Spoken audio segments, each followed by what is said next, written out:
सर्वसामान्यांच्या हक्काचा आवाज जागर जनस्थान।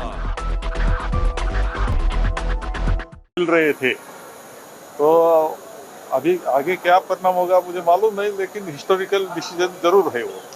सर, राज्यसभा के लेकर आज जो नॉमिनेशन यहाँ पर हो रहे हैं वो उसमें प्रफुल्ल पटेल को लेकर सबसे ज्यादा सवाल उठाए जा रहे हैं कि उनका टेन्योर अभी बाकी था, लेकिन बावजूद उसके उनको पार्टी कैंडिडेट बना के नॉमिनेशन फाइल कराया गया है। इसको किस तरीके से देखते हैं? वो तो उनका आपस का मामला है, खुद का व्यक्तिगत, और आपस वो पार्टी है, अलग पार्टी तैयार हुई है तो उनका डिसीजन वो है। इतना ही समझता है कि प्रफुल्ल जी को 2 साल और मिल गए, 2 साल तो और मिल गए, उन्होंने वो डिसीजन लिया है। महाविकास आघाड़ी में सीट शेयरिंग का जो मसला है वो कहाँ पे अभी तक पहुँचा है, और ये 8 सीटों को लेकर के क्या मामला अभी बैठा हुआ है? नहीं, महाविकास आघाड़ी का तो डिस्कशन हमारा शुरू है, चर्चा शुरू है।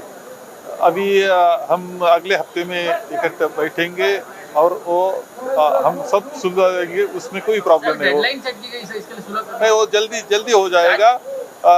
हम फरवरी के अगले हफ्ते में वो डिसीजन पूरा करेंगे, हम कोई प्रॉब्लम नहीं। सर, एक सवाल इम्पोर्टेंट ये भी कि जो पहले एक जिसको अफवाह बताया गया कि एनसीपी का कांग्रेस में विलीन होना, उसको लेकर ये भी चर्चा में आई कि एनसीपी ने एक काउंटर ऑफर दिया है कांग्रेस को कि अगर आपने मुख्यमंत्री का चेहरा सुप्रिया ताई को बनाया तो हम विलीन करने के लिए तैयार। ऐसी कोई चर्चा नहीं, कुछ नहीं है, और ऐसा कोई उन्होंने भी बताया नहीं है।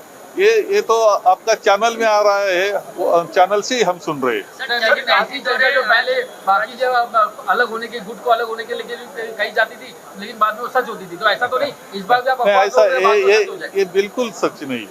सर, चंद्रकांत हिंदोरे जो नामांकन की प्रक्रिया है नॉमिनेशन की वो चल रही है, इससे पहले कांग्रेस के विधायकों की मीटिंग बुलाई गई थी, कितने विधायक शामिल हुए हैं, कितने विधायक? हमारे सभी विधायक जो है वो हमारे साथ में है, कोई प्रॉब्लम नहीं है। जो 2-4 लोग नहीं थे तो किसी के घर में शादी है, किसी के अलग प्रॉब्लम है, किसी का कुछ बीमार है, थोड़ा ऐसे प्रॉब्लम है, वो मेरी परमिशन लेके यहाँ नहीं थे। बाकी कोई प्रॉब्लम हमारे विधायकों में नहीं है। सीएलपी की मीटिंग ठीक से हुई और हमने नॉमिनेशन भी किया है। अब हमारा उम्मीदवार तो अगर हो सकता है कि अनअपोज हो जाएगा, नहीं तो हमारी तैयारी भी है। जो 2 दिन के लिए शिविर है अभी, क्या उसको आप आत्मचिंतन शिविर मान रहे हैं? वहाँ पे आत्मचिंतन होगा पार्टी का? हाँ, वो तो करना पड़ता है कि जो आज की स्थिति है, देश की स्थिति है, राज्य की स्थिति है, हमें जो पार्लियामेंट के इलेक्शन के लिए आगे जाना है, ये सब की तैयारी के लिए वो शिविर है, तो वो चिंतन भी बोलिए। विधायक एब्सेंट है मीटिंग में? नहीं, वो 2-4 लोग नहीं थे तो उसका भी लेटर्स हमारे पास है।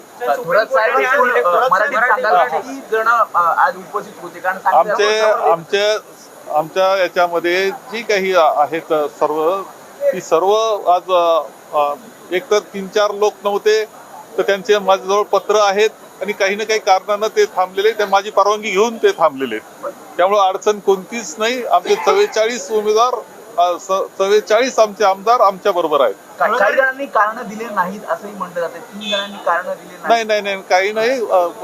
माझी परवानगी त्यांनी घेतली आणि त्यानंतर ते गैरहजर राहिले।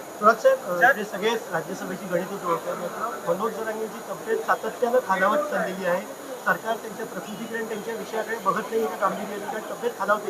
नाही, गांभीर्यानं सरकारने पाहिलंच पाहिजे नेमकं काय आश्वासन त्यांनी, मागणी काय केली, सरकारनं आश्वासन स्वतः जाऊन काय दिलं आणि त्याची पूर्तता होण्याच्या संदर्भातल्या जर अडचणी असतील तर त्या दूर केल्या पाहिजे, परंतु कोणत्याही परिस्थितीमध्ये त्यांची तब्येतीची काळजी ही घेतली पाहिजे। माझी तर विनंती आहे की त्यांनी सुद्धा स्वतः आणि त्यांचे सहकारी असतील त्यांनी सुद्धा जरांगेजींच्या तब्येतीची काळजी घ्यावी। सुप्रीम कोर्टाने आज इलेक्ट्रॉनिक बॉन्ड संदर्भात निर्णय घेताना बेकायदेशीर असल्याचं म्हटलं। 2019 साली राहुल गांधींनी याबाबत स्पष्ट केलेलं होतं। ऐतिहासिक निर्णय तो आहे आणि तो गोपनीय पद्धतीनं बॉन्ड्स होत होते, एकाच पार्टीला बॉन्ड जात होते, असं चित्र आपल्याला त्यामध्ये दिसतं आहे।